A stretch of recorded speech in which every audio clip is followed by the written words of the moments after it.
Во дамнешно време, наместо Преспанско езеро, тука имало широко и плодно поле.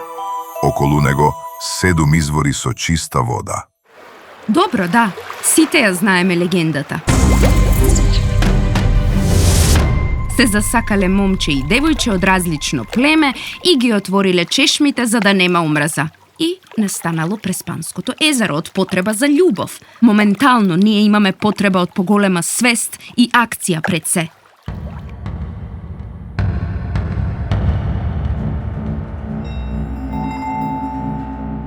Нели? Не е толку бајковито. Затоа е важно да зборуваме за отпадот, бидејќи тоа директно влијае на јавното здравје, животната средина и економијата. Важно е да се разбере кој ја има одговорноста кон природата и како од неа зависи квалитетот на животот. Еве, оваа пластика може да остане во природата дури 500 години. Тоа значи, ако фрлиш сега едно шише, внучето на твојот внук, неговото дете, ќе може да се сопне од него. Ама не е само тоа последицата за оние кои чекорат по земјата, не. Кога не управувате со отпадот, ја загадувате и водата, и воздухот, и почвата, а тоа директно влијае на животната средина. Тоа се одразува на квалитетот на животот на сите нас.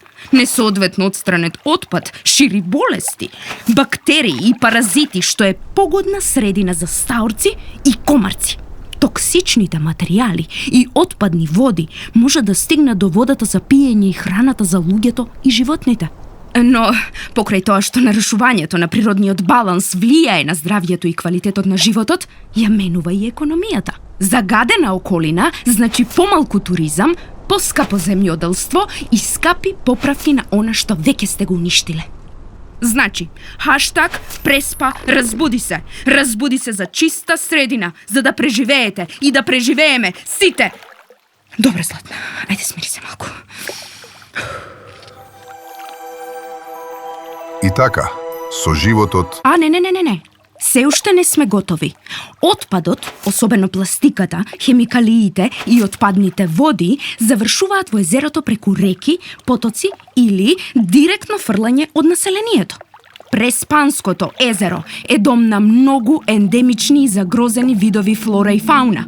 Загадувањето може да предизвика еутрофикација, а тоа е претерано размножување на алги кои го намалуваат нивото на кислород во водата.